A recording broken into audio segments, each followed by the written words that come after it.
While grabbing the Quran, I'll give you a minute to go ahead and grab the Quran. And inshallah, we'll start this dua.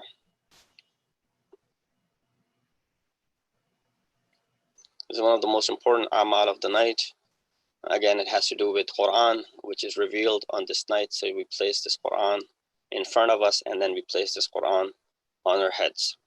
While you open up the Quran and as if you're looking at it, let's recite this dua together. Allahumma salli ala Muhammadin wa ali Muhammad. Allahumma salli ala Muhammadin wa ali Muhammad. Allahumma salli ala Muhammadin wa ali Muhammad. Bismillahir Rahmanir Rahim. Allahumma inni as'aluka bi kitabikal munzal wa ma fihi اسمك الأكبر وأسماؤك الحسنى وما يخاف ويرجى أن تجعلني من أتقائك من النار. اللهم صل على محمد وآل محمد. Ask for your hajat from Allah subhanahu wa ta'ala. That's the dua.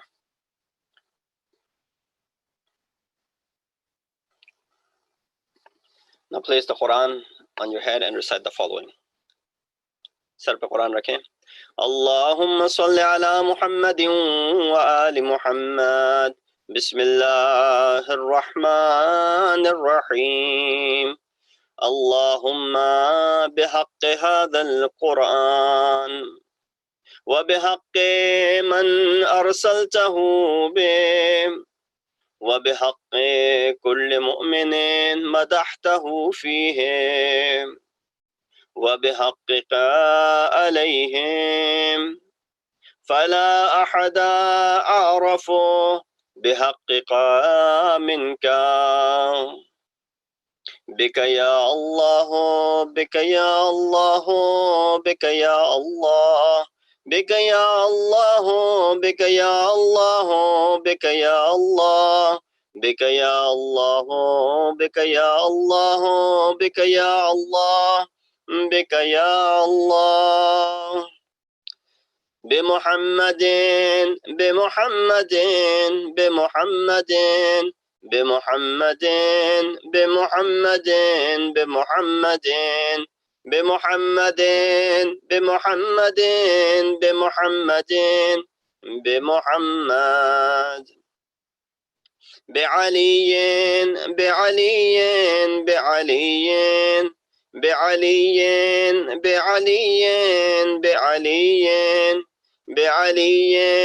بعلي بعلي بعلي بعلي عليه الصلاة والسلام بفاطمة بفاطمة بفاطمة بفاطمة بفاطمة بفاطمة بفاطمة بفاطمة بفاطمة بفاطمة سلام الله عليها بالحسن بالحسن بالحسن بالحسن بالحسن بالحسن بالحسن بالحسن بالحسن بالحسن عليه الصلاة والسلام بالحسين بالحسين بالحسين بالحسين بالحسين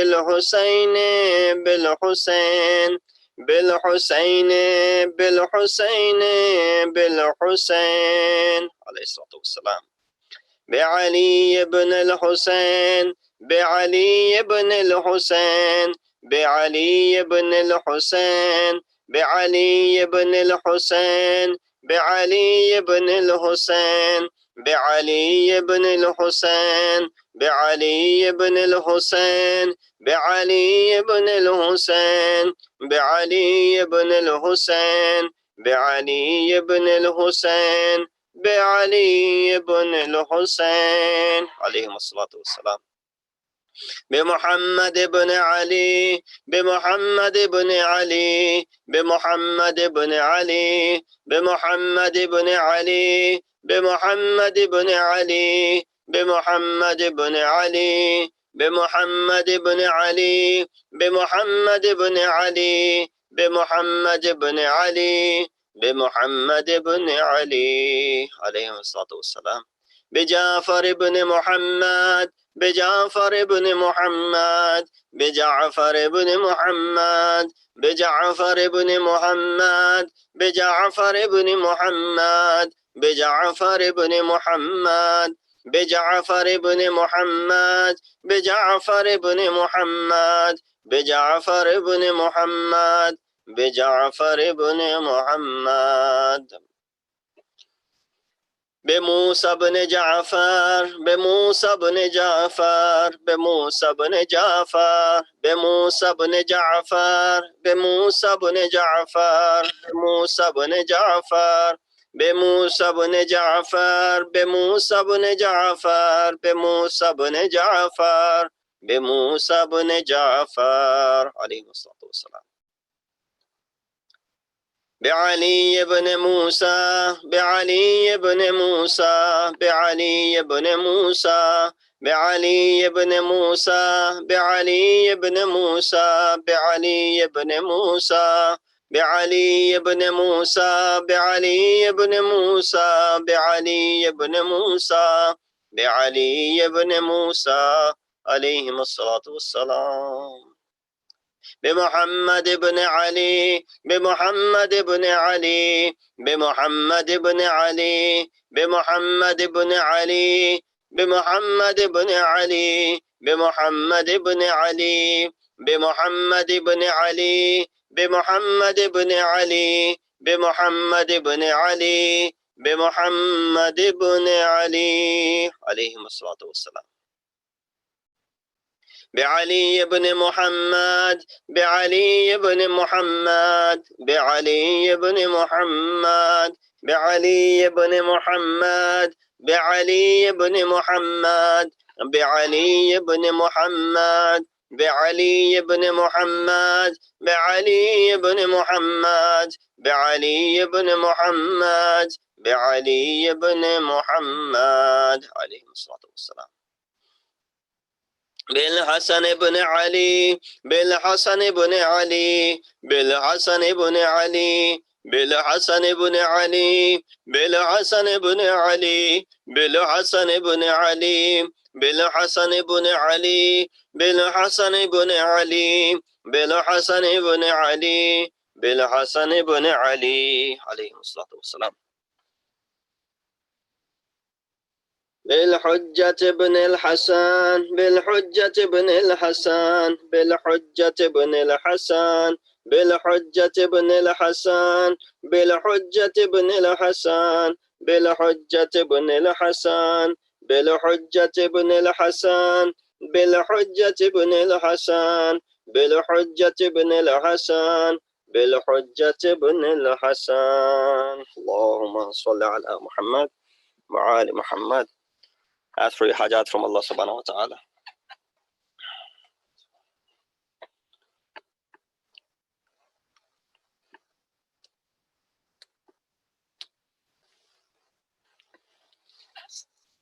Inshallah, we'll recite this dua. There are a few short du'as that are to be recited in this night. And inshallah, we'll go through these du'as together. اللهم صل على محمد وآل محمد. بسم الله الرحمن الرحيم. اللهم إني أمسيت لك عبدا داخرا لا أملك لنفسي نفعا ولا ضرا ولا أصرف عنها سوءا وأشهد بذلك على نفسي وأعترف لك بضعف قوتي وقلة حيلتي وصل على محمد وآل محمد وأنجز لي ما وعدتني وجميع المؤمنين والمؤمنات من المغفرة في هذه الليلة وأتمم علي ما آتيتني فإني عبدك المسكين المستكين الضعيف الفقير المهين. اللهم لا تجعلني ناسيا لذكرك فيما أوليتني، ولا غافلا لإحسانك فيما أعطيتني، ولا آيسا من إجابتك وإن أبطأت عني في سراء أو ضراء أو شدة أو رخاء أو عافية أو بلاء أو بؤس أو نعمة، إنك سميع الدعاء فلا أحد أعرف بحقك منك. اللهم صل على Muhammad wa ali Muhammad wa ajil farajahum. Inshallah, this next dua. Allahumma salli ala Muhammadin wa ali Muhammad. Bismillahir Rahmanir Rahim. اللهم اجعل فيما تقضي وتقدر من الأمر المحتوم وفيما تفرق من الأمر الحكيم في ليلة القدر في القضاء الذي لا يرد ولا يبدل، أن تجعلني من حجاج بيتك الحرام المبرور حجهم المشكور سعيهم المغفور ذنوبهم المكفر عنهم سيئاتهم، واجعل فيما تقضي وتقدر أن تطيل عمري وتوسع علي في رزقي. اللهم صل على محمد وآل محمد. بسم الله الرحمن الرحيم.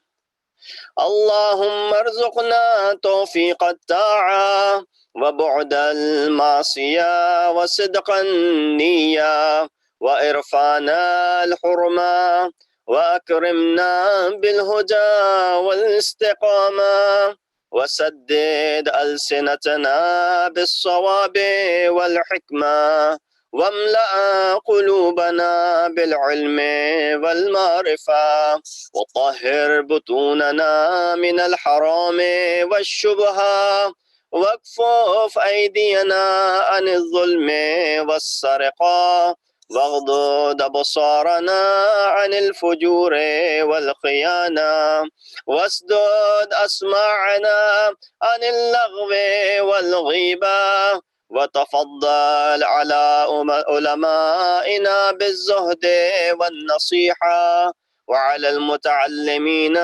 بالجهد والرغبة وعلى المستمعين بالاتباع والموعظة وعلى مرضى المسلمين بالشفاء والراحة وعلى موتاهم بالرافة والرحمة وعلى مشايخنا بالوقار والسكينة وعلى الشباب بالإنابة والتوبة وعلى النساء بالحياء والعفة وعلى الأغنياء بالتواضع والسعة وعلى الفقراء بالصبر والقناعة وعلى الغزاة بالنصر والغلبة وعلى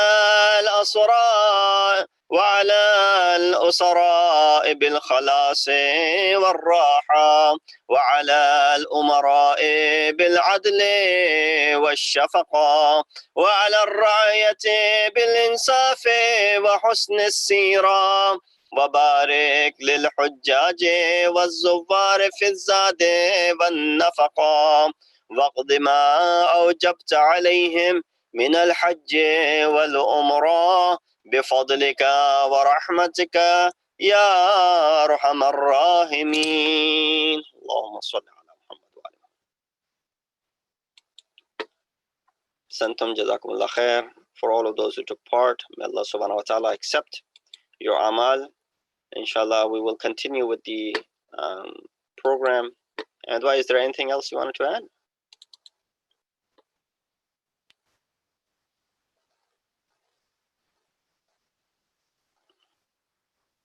All right. At this point, I would like to invite Salman, or known as Gul, to inshallah conduct the Majlis program.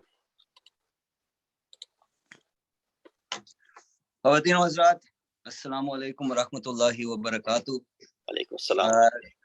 یہ شب مولا کائنات حضرت علی ابن ابی طالب کی شہادت کی مجلسوں کے لیے مخصوص ہیں. مجلس کا یہ سلسلہ شب ضربت سے مولا کی شہادت تک ایم ایف آئی کی آن لائن پروگرام پر منگل، بدھ، جمعرات اور جمعہ یعنی کہ Tuesday, Wednesday, Thursday and Friday تک لگاتار جاری رہے گا.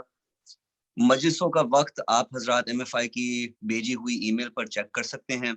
آپ کی اطلاع کے لیے عرض ہے کہ یہ پروگرام 9:15 یعنی 9:15 کو شروع ہوا کرے گا. جن شبوں میں امال ہیں مجلس جو ہے وہ امال کے بعد ہوگی. سوز، سلام اور مرسیا کے بعد مولانا قبلہ رضوان رضوی فرمائیں گے. اور جو مجلسوں میں حضرت علی کی شہادت کی مناسبت سے سلام پڑھنا چاہیں وہ مجھے کال کر سکتے ہیں، ڈی ایم کر سکتے ہیں، ٹیکسٹ کر سکتے ہیں، جیسے وہ چاہیں. آج کی مجلس کے لیے سوز، سلام، مرثیہ کے لیے میں حسن جعفری صاحب سے درخواست گزار ہوں کہ وہ آئیں اور مجلس کا آغاز کریں. صلوات بھیجیے علی محمد و آل محمد.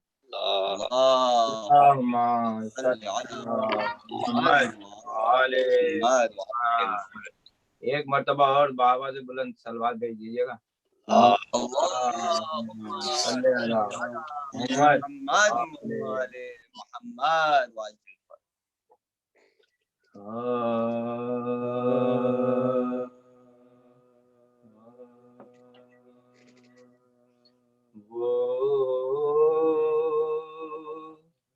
نماز شوق ہی کیا بھلا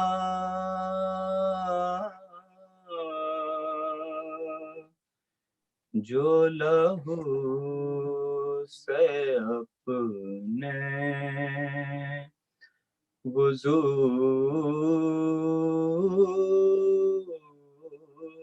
نہیں، وہاں زندگی کا سوال کیا،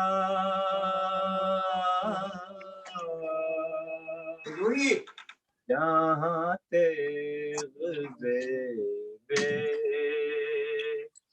گلو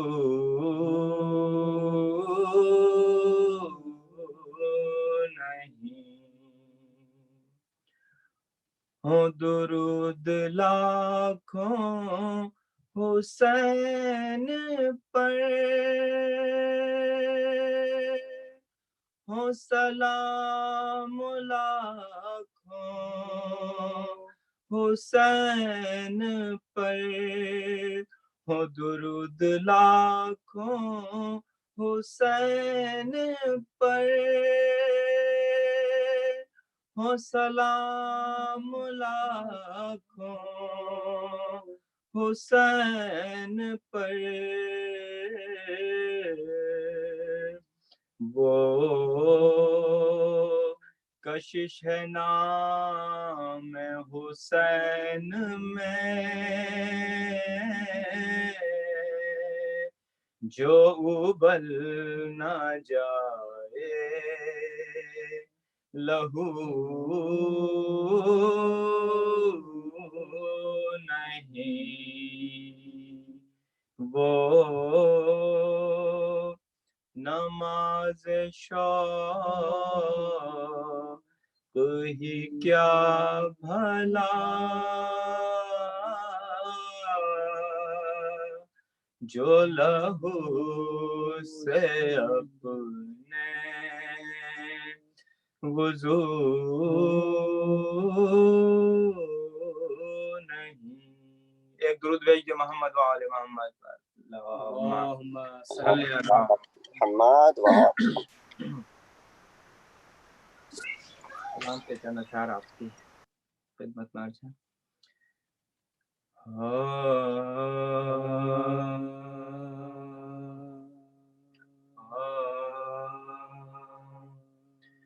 جنگ میں بچوں کو شاہ کربلا لے جائیں گے، جنگ میں بچوں کو شاہ کربلا لے جائیں گے، دیکھنا کس شان سے یہ مرنے والے جائیں گے، جنگ میں بچوں کو شاہ کربلا لے جائیں گے۔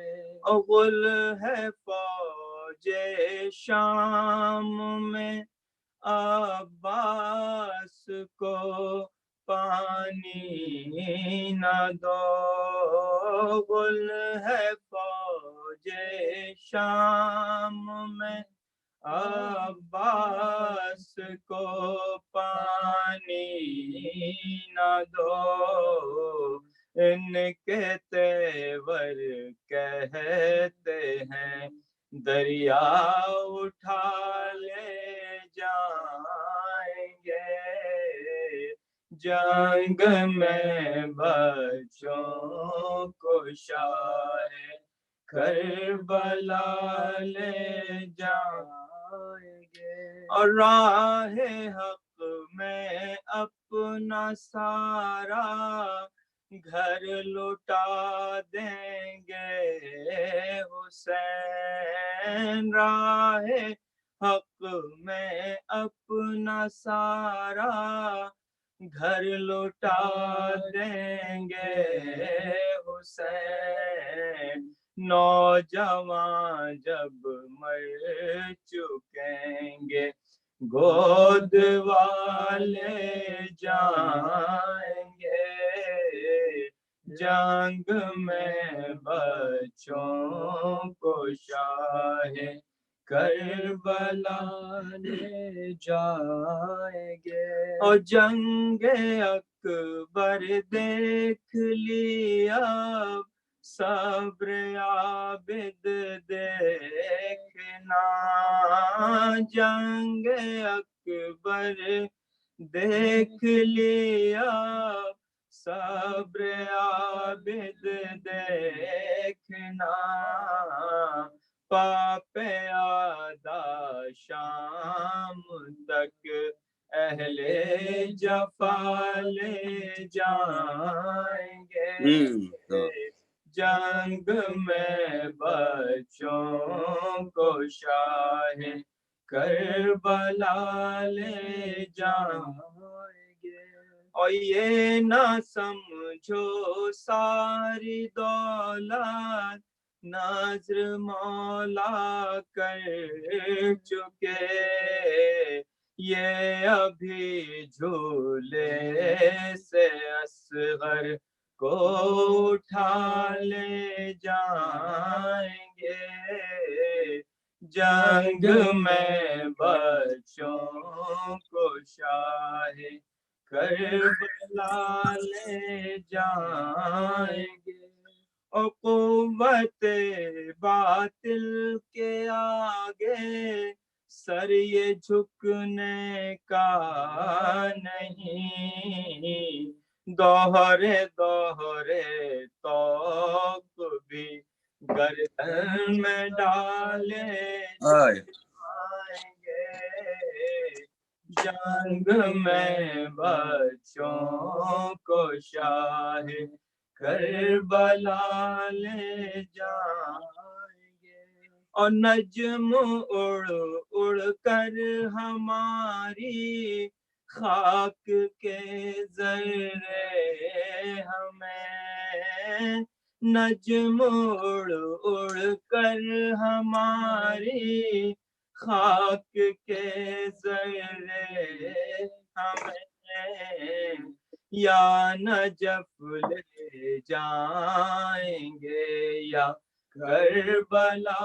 لے جائیں گے، یا نجف لے جائیں گے یا کربلا لے جائیں گے جنگ میں بچوں کو شاہد درود بھیجیے محمد و آل محمد اللہم صلی علی محمد و آل محمد فاتحہ بسم اللہ الرحمن الرحیم الحمدللہ رب العالمین مالک یوم الدین ایاک نعبد صراط المستقیم صراط الذین انعمت علیہم غیر المغضوب علیہم بر محمد و آل محمد صلوات اللہم صلی علی محمد و آل محمد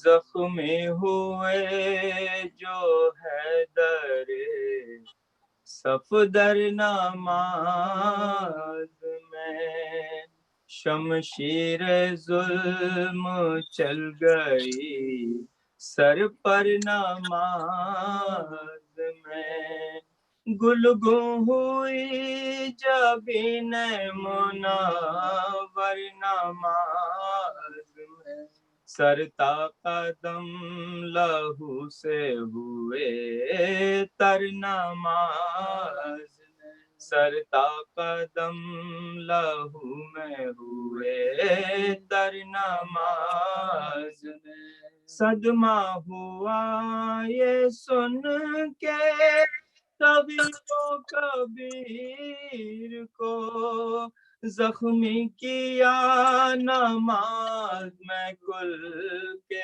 امیر کو زخمی کیا نماز میں کل کے امیر کو اے روزہ دار آہو بکا کے یہ روز سادات پر نزول بلا کے یہ روز ہیں سرتاج اوصیا کی عزا کے یہ روز ہیں تم سے وداع شیر خدا کے یہ روز تم سے وداع شیر خدا کے یہ روز زخمی ہوا امام تمہارا نماز میں ظالم نے روزے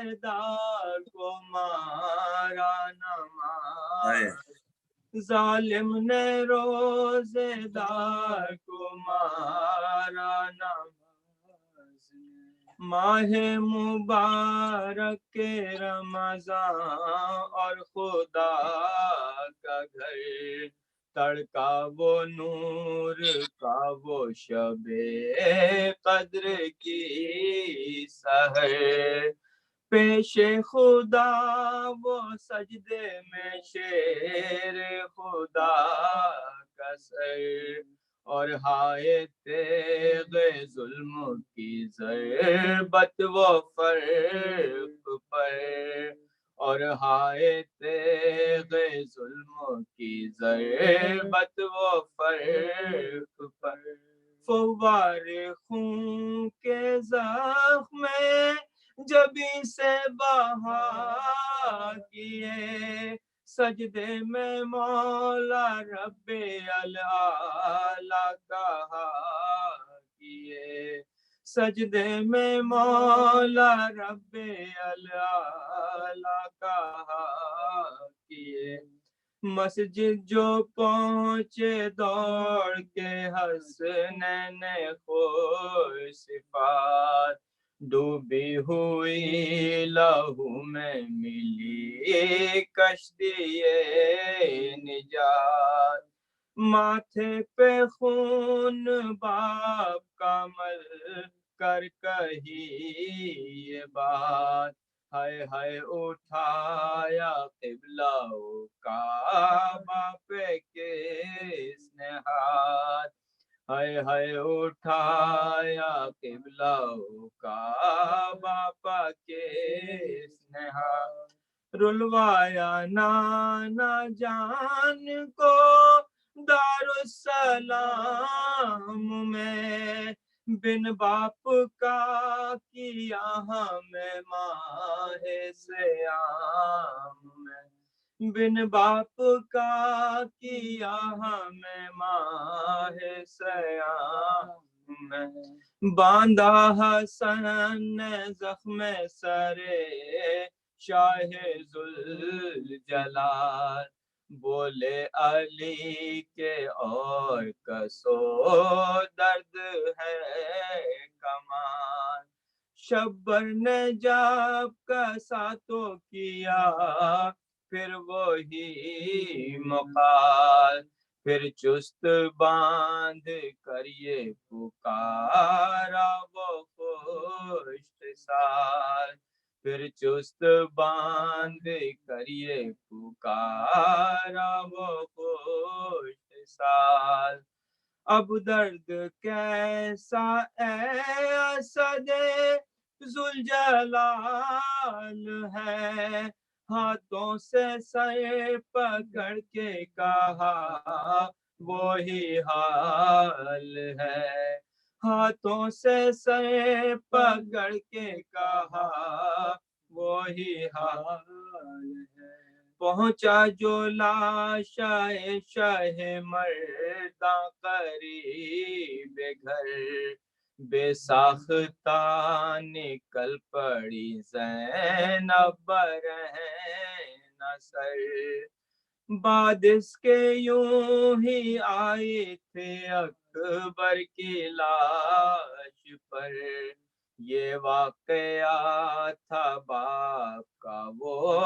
رحلت پسر، یہ واقعہ تھا باپ کا وہ رحلت پسر، رکھ رکھ کے ہاتھ آنکھوں پہ سب خلق ہٹ گئی، پھیلا کے ہاتھ باپ سے زینب لپٹ گئی، پھیلا کے ہاتھ باپ سے زینب لپٹ گئی، زخمی ہوئے جو حیدر صفدر نماز میں، درود بھیجو محمد والے، اللہم صلی علی محمد وآل محمد۔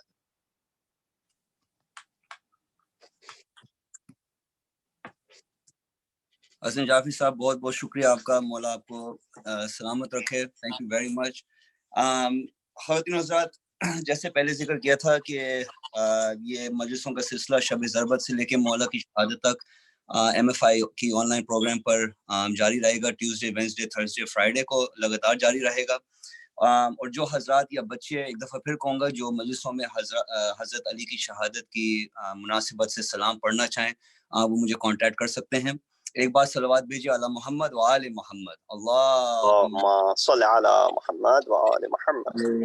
Before we go on tonight, let us recognize the sponsors for tonight's Majlis, which is Dr. Aftab and Mrs. Najmi Hussain, Mr. Faiq and Mrs. Rifat Fazal, Mr. and Mrs. Abbas Samra, Mr. Mehdi Abbas and family, and Mr. Abbas and Mrs. Maryam Hussain.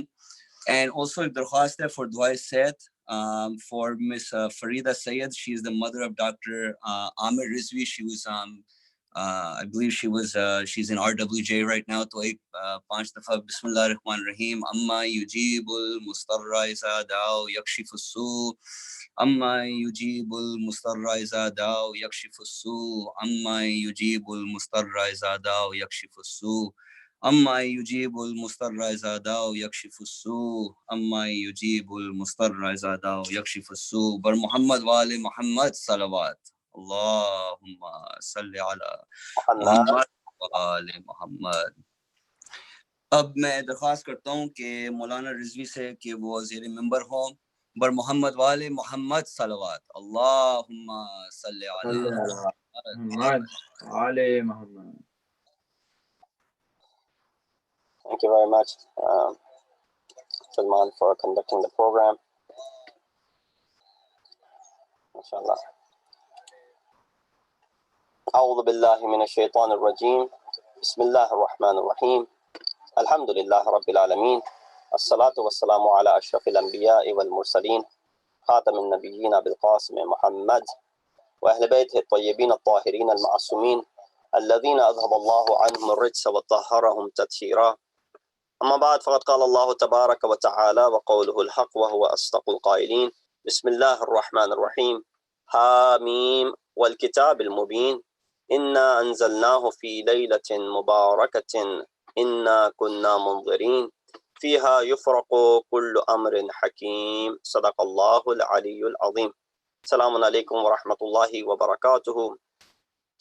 Indeed, we have entered into those nights, the nights in which we commemorate the beginning of the end of Maulana Muttaqiyan, this journey of his which lasts for about 3 days, in which Imam ﷺ was unjustly struck by the unjust sword of Ibn Muljim.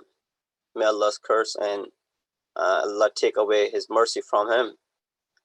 That this was a time when we find Hassan and Hussein begin to figure and think that they will no longer have a father anymore. This is the time when Zainab and Kulthum started to feel like orphans. And this is the time when even Jibreel Amin cried out that indeed the elements of the Hidayat have been brought down.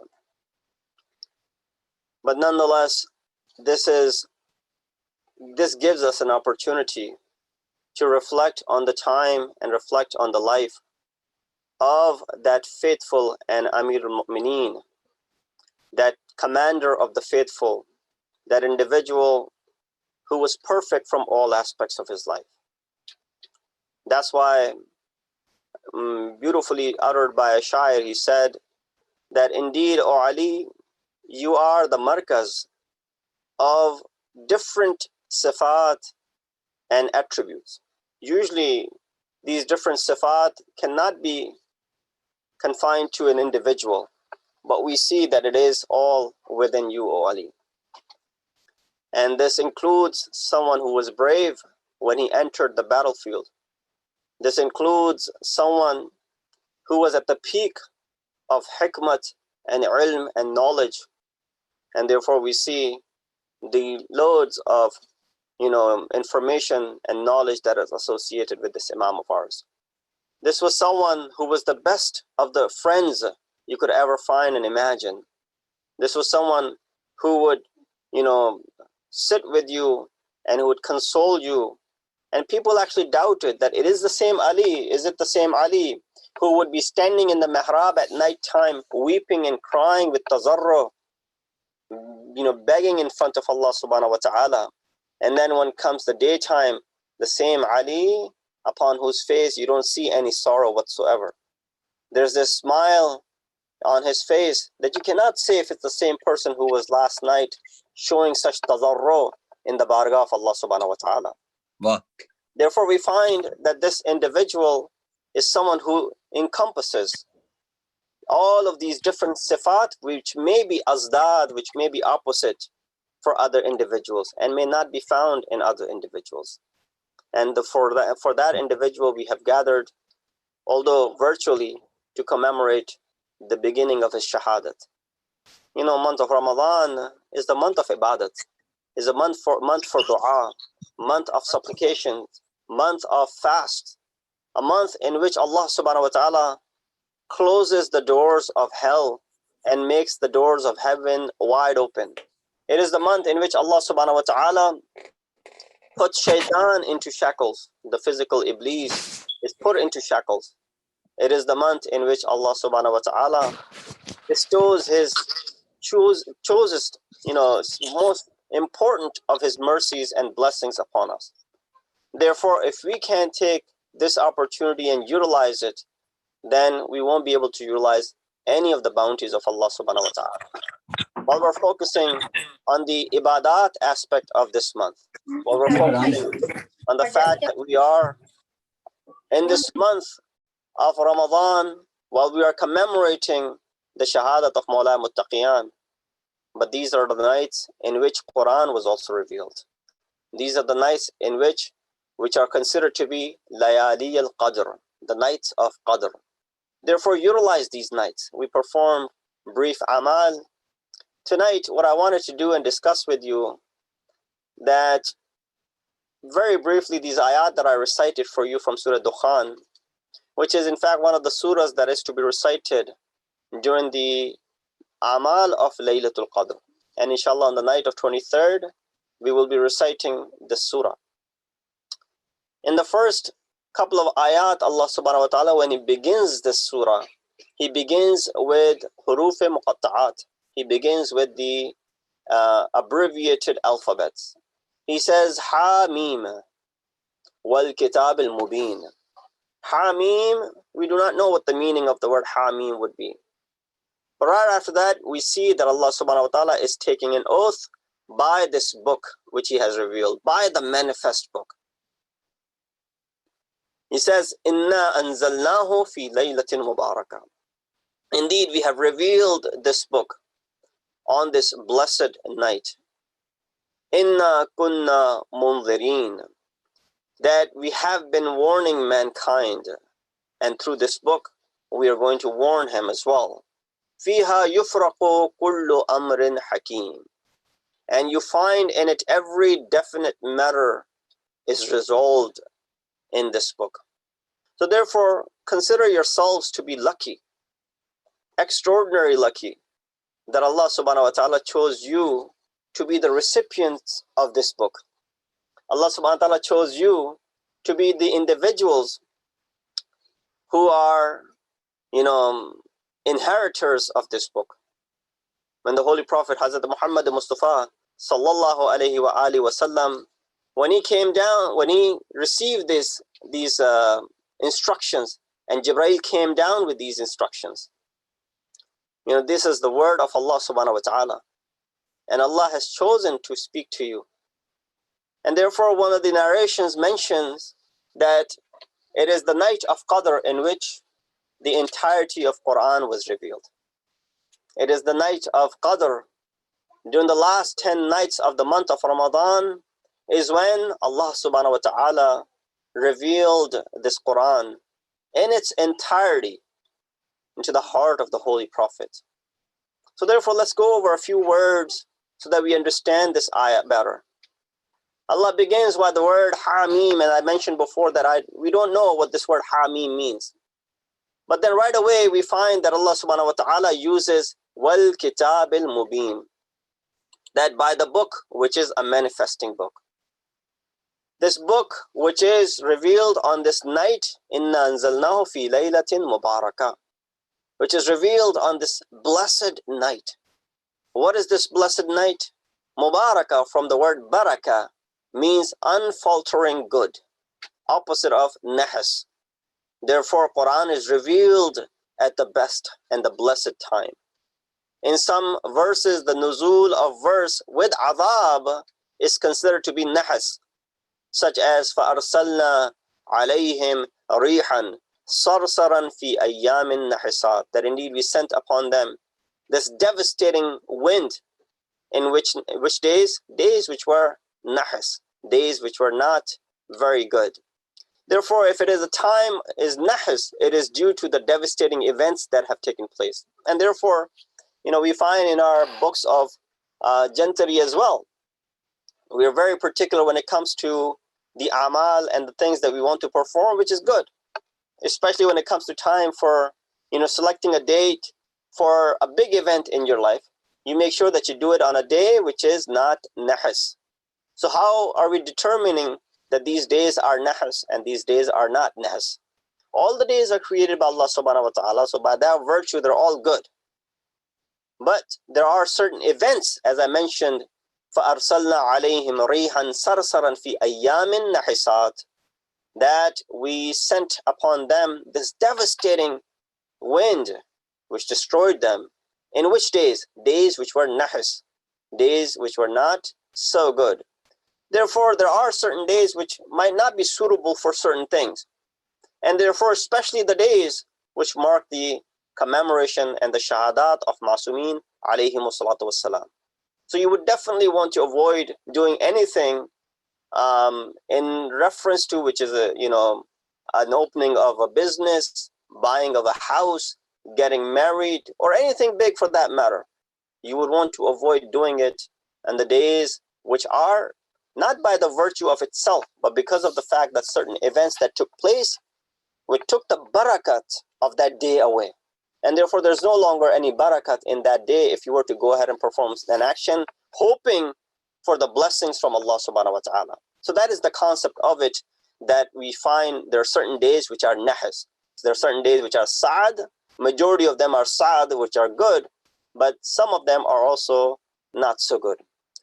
Therefore, we find hamim, abbreviated words which we do not know the knowledge of. 29 chapters in Quran begin with these alphabets which are known as huruf muqatta'at. Allah subhanahu wa ta'ala, when he uses the word wal kitab al mubin, kitab is very clear.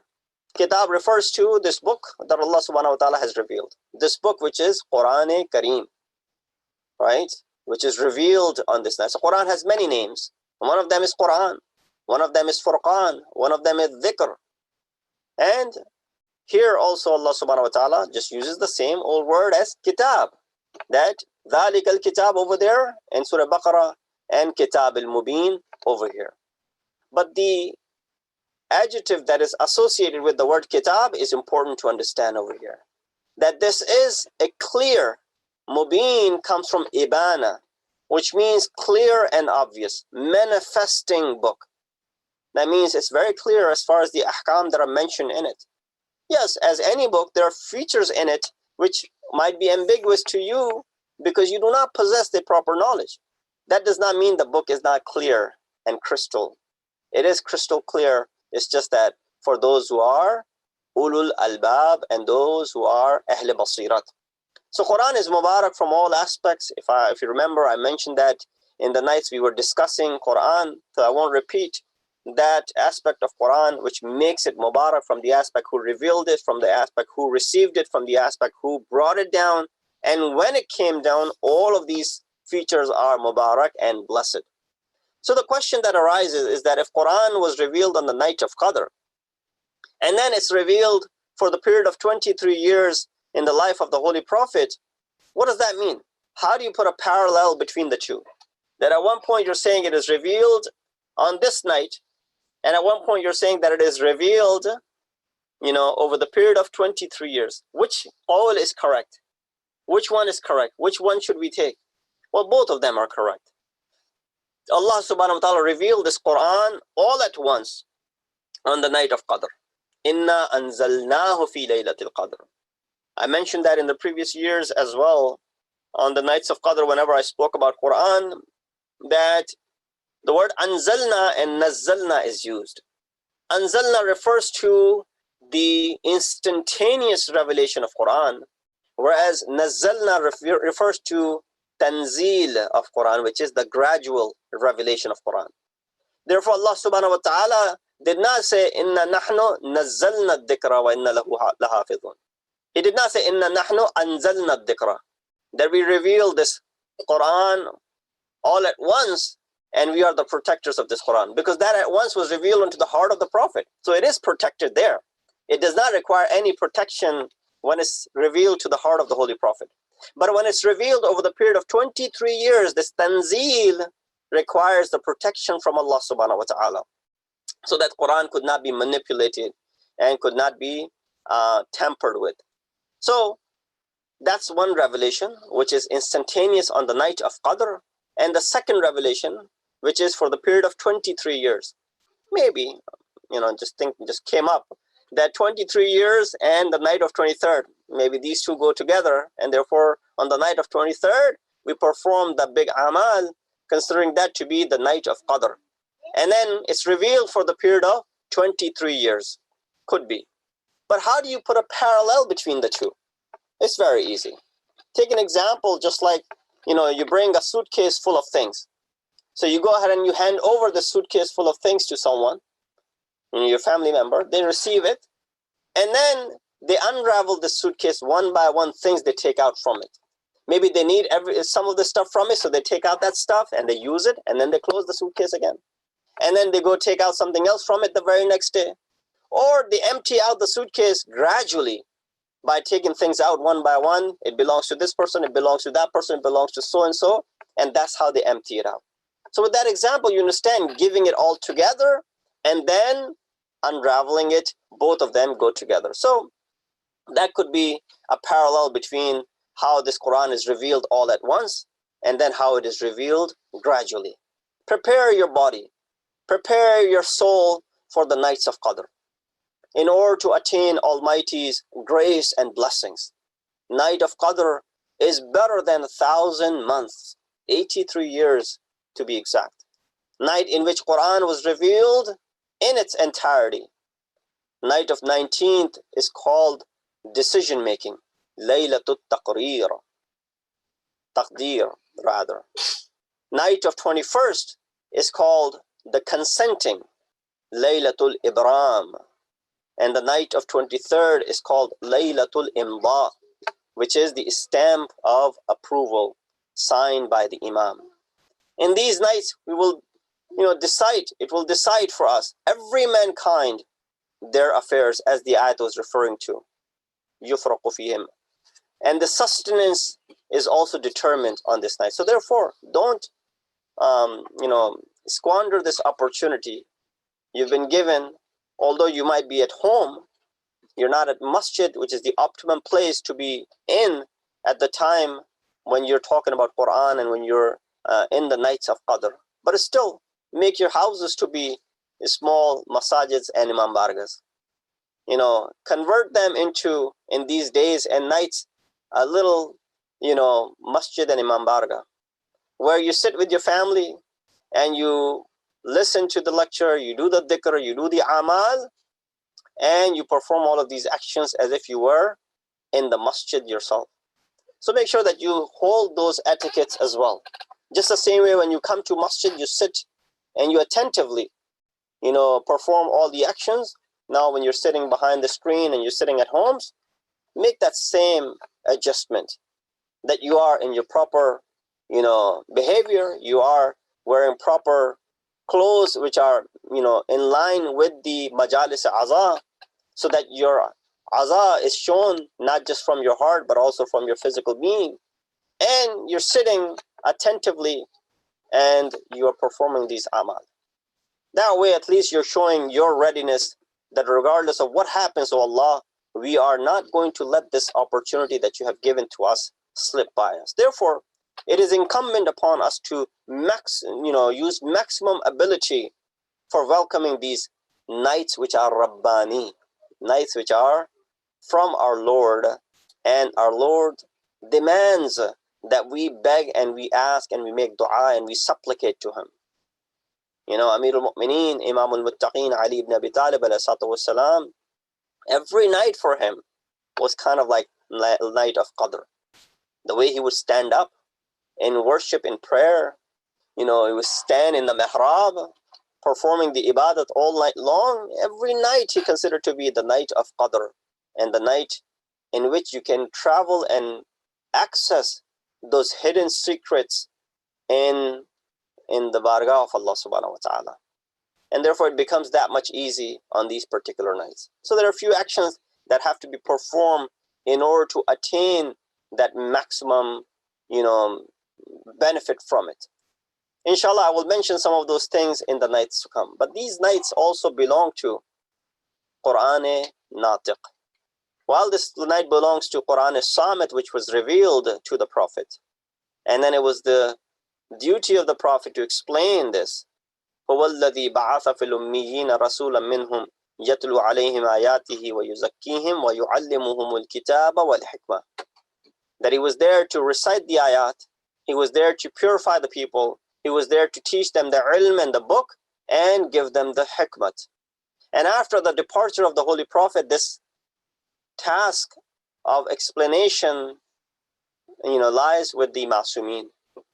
And the first amongst them is Ya'subuddin, Amirul Mu'mineen, Ali ibn Abi Talib ﷺ, who fulfilled this task in the most honorable way, in the best of the fashions that anyone could have done so. Imam ﷺ, had he been given the opportunity, and it was not forced to by the political moves by certain people who usurped his right, that Imam was busy with many of these battles, just wonder what Imam would have left for us. As it is enough and more than enough that we cannot even comprehend what Imam has left for us already. But had he gotten the opportunity, just imagine what could he have done and the wonders that he would have given to us. But alhamdulillah, his progeny, who continued on the same path, was able to deliver many of those things after Imam's departure. But here I wanted to have a very brief discussion as far as the fadail of Ali ibn Abi Talib are concerned. I want to divide these fadail of Imam Ali into three portions or three parts. First, the virtues, proven virtues, before his existence and before his birth. There's an entire discussion over that. Second, proven virtues at the time of his creation and at the time of his wiladat. And lastly, proven fadail of Amir al-Mu'mineen at the time of Kamal and Bulugh.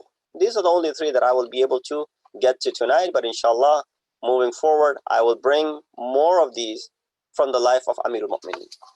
What are some of the proven virtues before his existence and birth? So of course, there was a time that Amir al-Mu'mineen did not exist, right? Yes, because there was never a time. Allah subhanahu wa ta'ala is the only Zat which has always existed.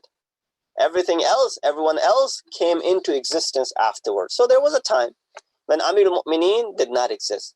So the time before his existence, and then he existed, but the birth had not taken place. So there are two different things that have to be understood.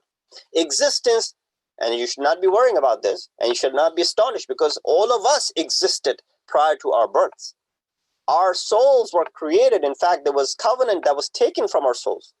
All of that happened in Alam Arwah before our actual physical being was placed in the families that we were born in the aslab of our parents before we came into the existence. They were used as the vessel so that our physical being comes into existence. So there was a time when Amir al-Mu'mineen did not exist, and the time before his birth. Therefore, the reason for sending so many prophets was questioned. Rasulullah, Hazrat Muhammad Mustafa sallallahu alayhi wa sallam, a person said, Ya Abdullah. Rasulullah said to, one of his companions, he said, Oh Abdullah, Atani malakun. An angel came to me, faqal, Ya Muhammad. He said to me, Oh Muhammad, sal man arsalna qablaka min rusulina ala ma bu'ithu. Those prophets that came before you, because remember, our prophet is Khatamul Anbiya. So all of the prophets had come before him. He said, Man arsalna qablaka, those Anbiya, those Rusul that came before you, ala ma bu'ithu. What was the purpose behind sending all of them before you? Qultu, ala ma bu'ithu. I said to him, what were they sent for? The angel responded by saying, Qala ala wilayatik wa wilayat Ali ibn Abi Talib. The reason that those Anbiya prior to you were sent, they were sent in order to acknowledge your wilayat and to acknowledge the wilayat of Ali ibn Abi Talib alayhi salatu wassalam. This is prior to the birth of Ali. He said his name is written on the arsh of Allah subhanahu wa ta'ala. Again, this is prior to the existence that we're talking about, the virtues of Amir al-Mu'mineen. Rasulullah again said, Lamma khalaq Allahu Adam. When Allah subhanahu wa ta'ala created Adam alayhi salatu wassalam, wa nafakha fihi min ruhihi.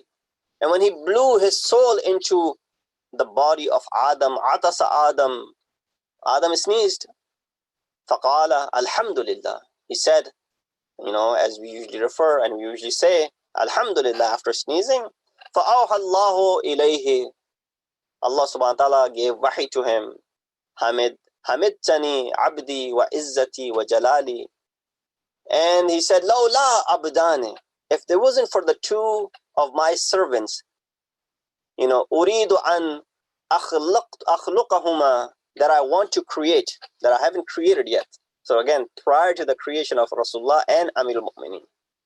Creation, that means the birth. So the nur is created, inshallah, we'll get to that part as well. He says, Uridu an akhluqahuma fi dar ad-dunya. I want to create them into this worldly life. Ma khalaqtuka, I would not have created you. Qala ilahi fayakunani minni. Oh Ilahi, oh Allah, are they going to be, both of them going to be from me? Qala na'am ya Adam. He said, yes, both of them will be from you. Irfa rasak, raise your head, O Adam. Wanzur farafa'a rasahu. Hazrat Adam was told to raise his head and look. He rose his head and he looked. فَإِذَا مَكْتُوبٌ فَإِذَا هُوَ مَكْتُوبٌ عَلَى الْأَرْشِ. He saw this written on the throne of Allah subhanahu wa ta'ala. La ilaha illallah. There's no God except Allah. Muhammadun Nabiyyur Rahmah. And Muhammad sallallahu alayhi wa sallam is the Nabi of Rahmat and Mercy. Wa Aliyun Muqimul Hujjah. And Ali ibn Abi Talib alayhi salatu is the Hujjat of Allah subhanahu wa ta'ala. Wa man arafa haqqa aliyin. And whoever recognizes the haqq of Ali ibn Abi Talib, zaka wa taba wa man ankara haqqahu. Whoever recognized his haqq indeed has purified himself, indeed had become tayyib and pure. Wa man ankara haqqahu. And whoever denounces and declines and negates the haqq of Ali ibn Abi Talib, lu'ina wa khaba, has indeed been cursed and has indeed been polluted and corrupted. Aqsamtu bi'izzati an udkhil al-jannah man ata'ahu. And I swear by my izzat, Allah is saying this, I swear by my izzat and my jalal that I will enter that individual into the paradise, whoever obeys Ali and whoever disobeys him. Aqsamtu bi'izzati, I swear by my izzat, an udkhil an-nar, I will enter him into the hell. This is before the birth of Ali ibn Abi Talib alayhi salatu wassalam. Therefore, it is, there are many ahadith in this reference which mention the fact that the name of Rasulullah is written on the throne alongside with the name of Ali ibn Abi Talib. He says, Maktubun ala bab al-jannati la ilaha illallah Muhammadun Rasulullah Ali ibn Abi Talib Akhu Rasulillah. These are the three ibarat that are written, that there's no God except Allah, Muhammad is the Rasul of Allah, and Ali ibn Abi Talib, who's the brother of Rasulullah. قَبْلَ أَن يَخْلُقَ اللَّهُ السَّمَاوَاتِ وَالْأَرْضَ بِأَلْفَيْ عَامٍ. This is prior to the creation of the heavens and the earth, 2,000 years prior to their creation. So the existence of Amir al-Mu'mineen and the Holy Prophet prior to the existence of the heavens and the earth, and that too 2,000 years prior to the existence. So his name is written on the Arsh of Allah along with the Holy Prophet, and is indeed an exalted virtue for Ali, right? If anything that Ali would want to take pride in, he could just take pride in this fact, that my name is written on Arsh-e-Ilahi. Is your name written on Arsh-e-Ilahi? Since having your name on the throne of Allah before the creation of mankind, indeed is a big deal. Allah made him be a support of the Prophet from the very beginning. So you from here understand that Rasulullah did not really have to announce that who is going to be my Khalifa.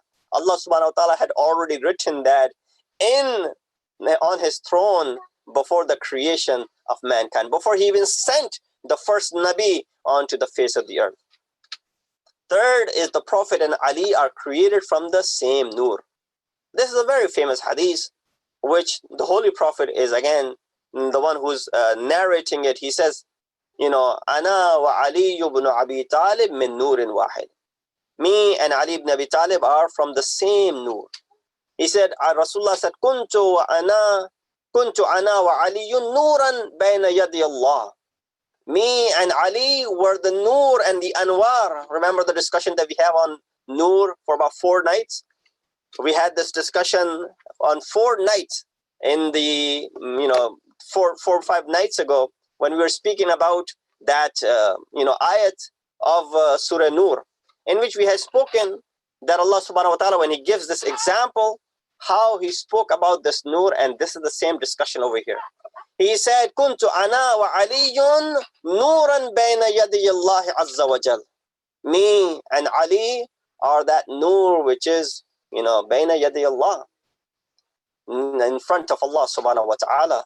قبل أن يخلق آدم قبل أن يخلق الله آدم, before Allah subhanahu wa ta'ala created Adam, بأربعة عشر ألف سنة, 14,000 years prior to the creation of Hazrat Adam, Rasulullah is saying that me and Ali, my soul and Ali's soul and Nur was created by Allah subhanahu wa ta'ala. He said, فَلَمَّا خَلَقَ اللَّهُ تَعَالَى أَبِي آدَمَ, when Allah finally created Hazrat Adam in that physical form of his, سَلَكَ ذَلِكَ النُّورِ فِي صُلْبِهِ. And Allah subhanahu wa ta'ala placed that Nur in his progeny, in his sulb.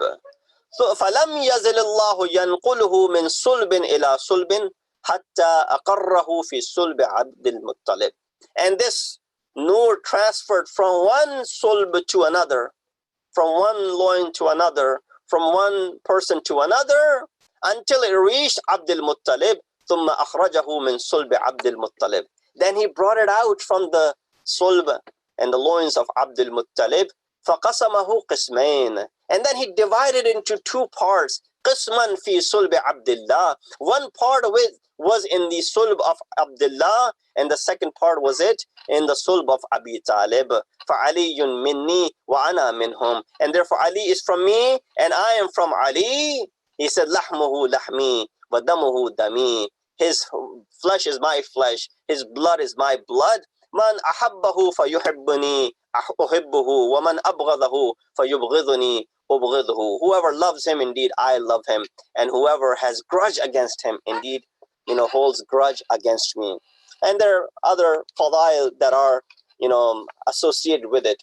I'll conclude, as I only got to the first aspect of Amir al-Mu'mineen's virtues, and those are the virtues prior to his creation and prior to his birth, physical birth.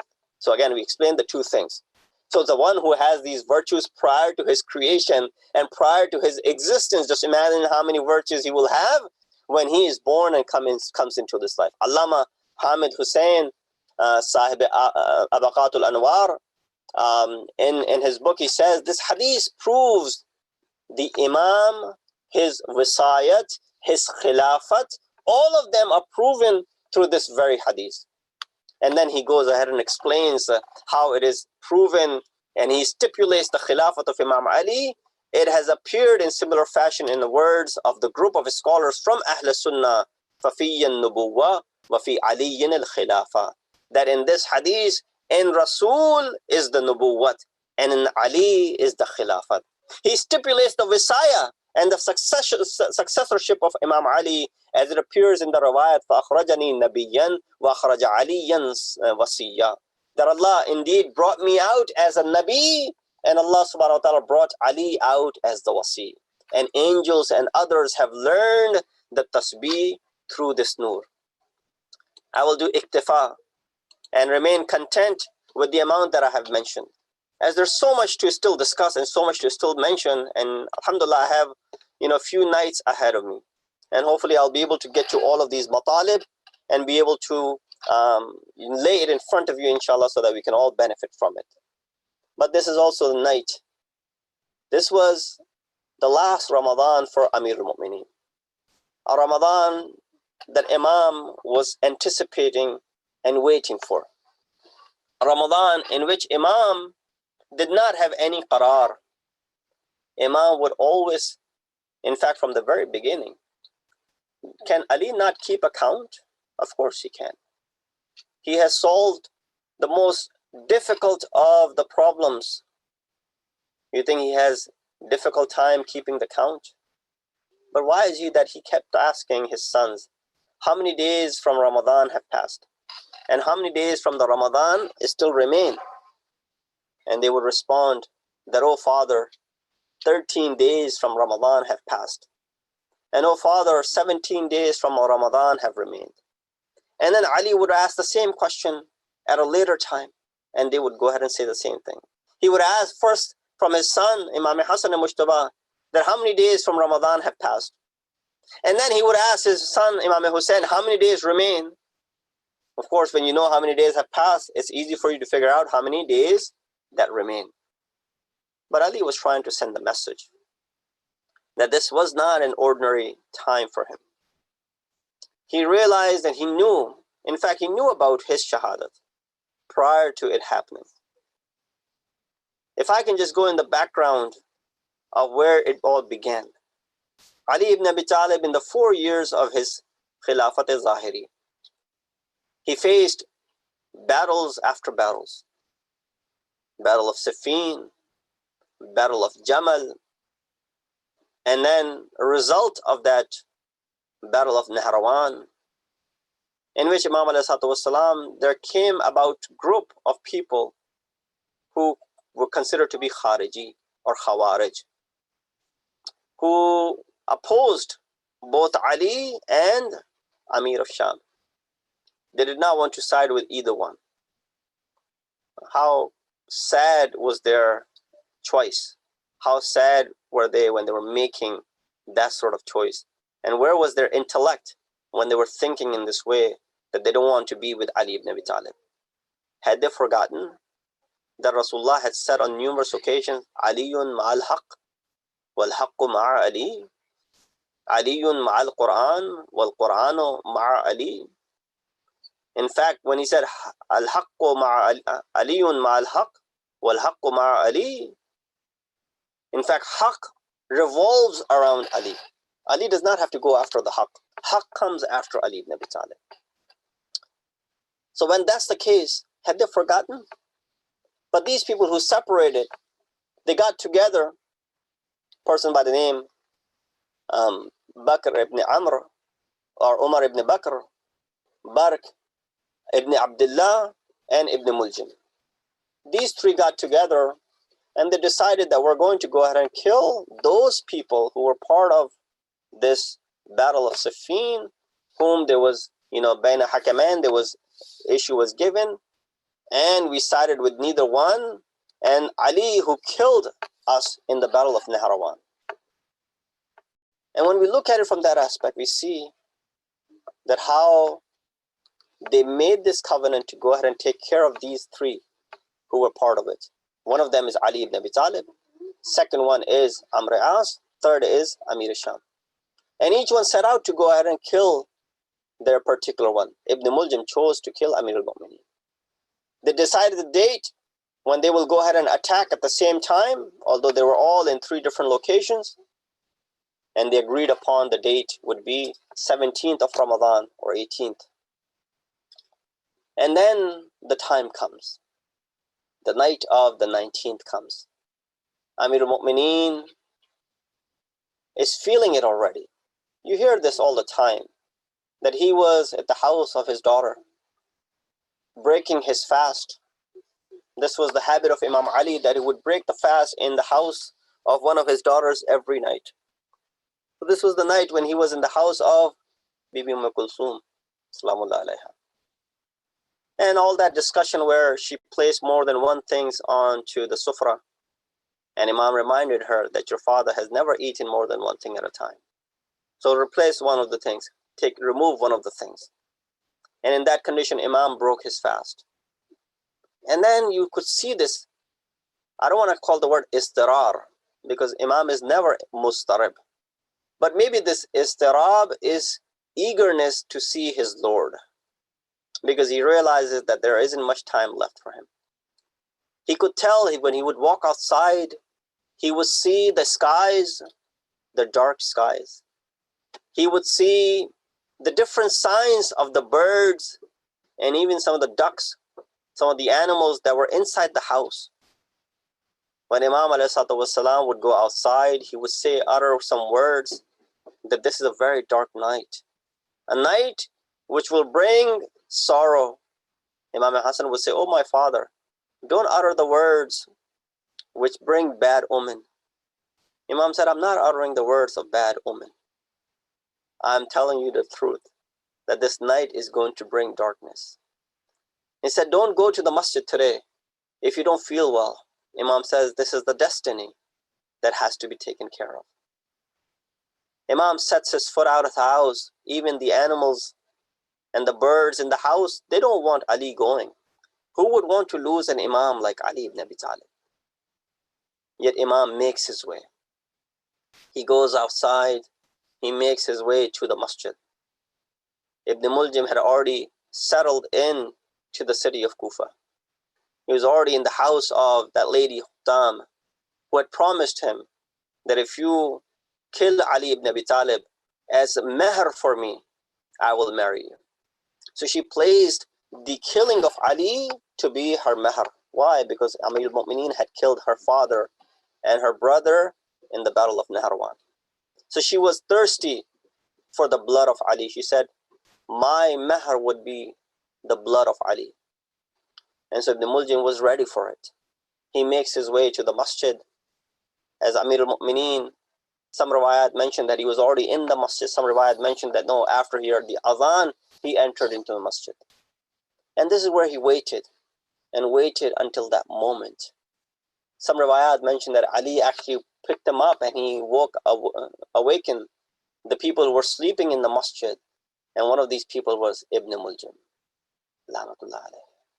How sad and how difficult it must have been for Ali that in those difficult situations, Imam begins his salat. It was mentioned that it was not his salat-e-wajib, but he was probably performing his nafila prayers after the adhan has been said, after Allahu Akbar had been raised, after Muhammadur Rasulullah had been raised. This is where Amir al-Mu'mineen raises his hand. He says, Allahu Akbar, and he begins his salat and he begins his prayer. He was reciting the surahs. He was reciting it in a way that people could be mesmerized by listening to Ali's qiraat. And when Ali makes his way to the ruku, he says, Subhana Rabbi al-Azim wa bihamdih, praises and glorifies Allah subhanahu wa ta'ala. He raises his head back and he says, Allahu Akbar. And then he goes into the sajda. The first sajda he performs, he says, Subhana Rabbi al-Ala wa bihamdih. And when he raises his head from the first sajda, he says, Astaghfirullah Rabbi wa atubu ilayh. That was the last time Ali would have said that in namaz. He places his head down into the second sajda, and it is mentioned this is where Ibn Muljim is struck with the sword. Ali could not even lift his head back from the second sajda. This mal'oon struck Amir al-Mu'mineen at the same place where in the battle of Khandaq, Ali was struck by Ibn Abdul in the presence of Rasulullah. And as soon as it was struck, the firaq of the head of Ali broke open. Blood gushed out of it, making his mahasin and his beard red. Ali at that moment only uttered the following words, Bismillah wa ala millat Rasulillah, fustu wa rabbil Kaaba. By the grace of Allah, indeed Ali has been successful. Allah lanatullah. Maula, Hadar Maula, Ali Maula, Hadar Maula. Ali Maula, Hadar Maula, Ali Maula, Hadar Maula, Ali Maula, Hadar Maula, Ali Maula, Hadar Maula, Ali Maula, Hadar Maula, Ali Maula, Hadar Maula, Ali Maula, Hadar Maula. Gul hai Kufe mein bapa, Haye Ali, Haye Ali, Gul hai Kufe mein bapa, Haye Ali, Haye Ali, har taraf hai ye sada, Haye Ali, Haye Ali, Gul hai Kufe mein bapa, Haye Ali, Haye Ali, farke hazrat pe jo zalim ne lagaye talwar, farke hazrat pe jo zalim ne lagaye talwar, arsh par shor utha ہائے علی ہائے علی گل ہے کوفے میں بپا ہائے علی ہائے علی فرتے اندوہ سے ہیں زینب کلثوم ملول فرتے اندوہ سے ہیں زینب کلثوم ملول پہوا ابتا ہائے علی گل ہے کوفے میں بپا ہائے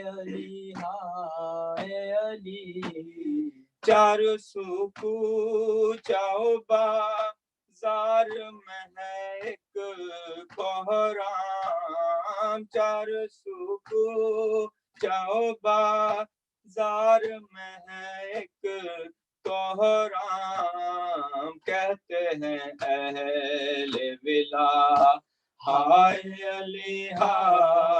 علی کہتے ہیں اہل ولا ہائے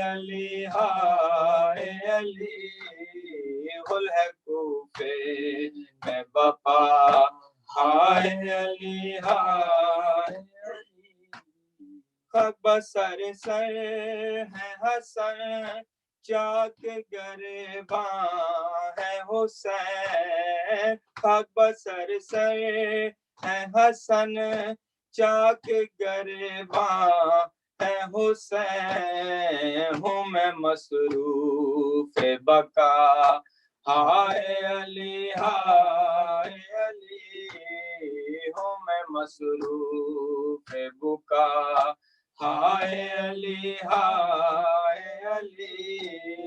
گل ہے کوفے میں بپا ہائے علی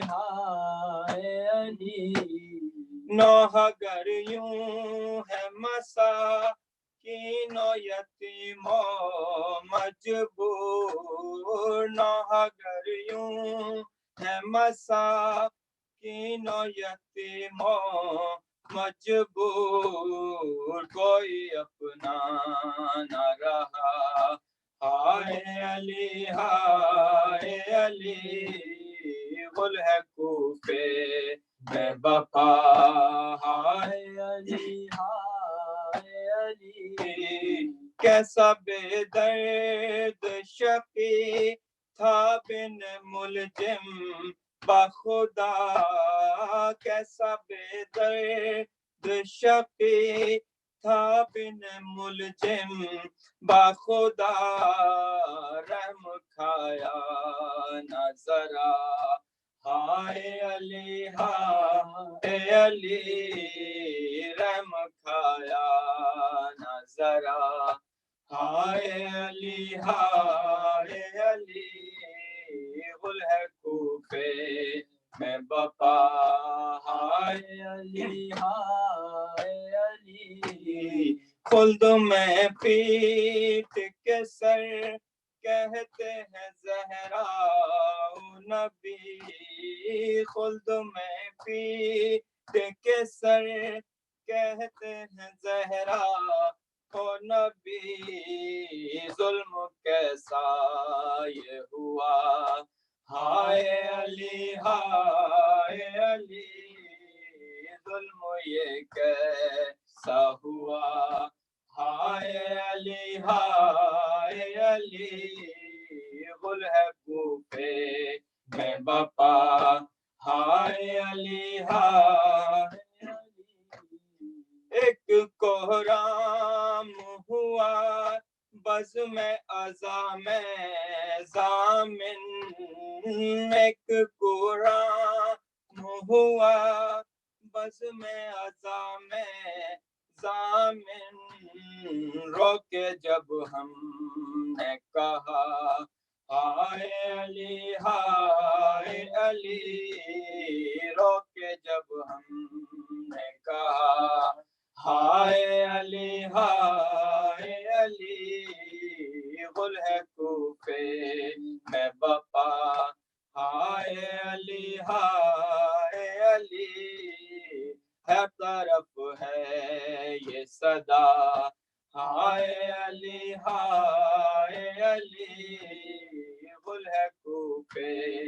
में बापा हाय अली हाय या अली मौला हैदर मौला या अली मौला हैदर अल्लाहुम्मा सल्ली अला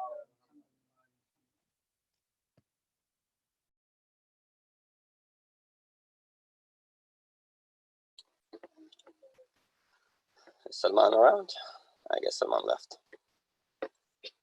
Okay. Go ahead with the Ziyarat.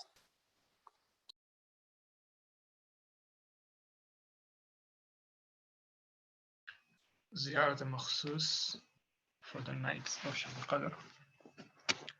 اللهم صل على محمد وآل محمد. بسم الله الرحمن الرحيم. أسور سيدي ومولاي ومعتمدي ورجائي ذخري وذخيرتي في آخرتي ودنياي أبا عبد الله الحسين زيارة مني وعن والدي ووالد والدي وعن جميع المؤمنين والمؤمنات قربة طاعة إلى الله تعالى. بسم الله الرحمن الرحيم. السلام عليك يا ابن رسول الله، السلام عليك يا ابن أمير المؤمنين، السلام عليك يا ابن الصديقة الطاهرة فاطمة سيدتي نساء العالمين. السلام عليك يا مولاي يا أبا عبد الله ورحمة الله وبركاته.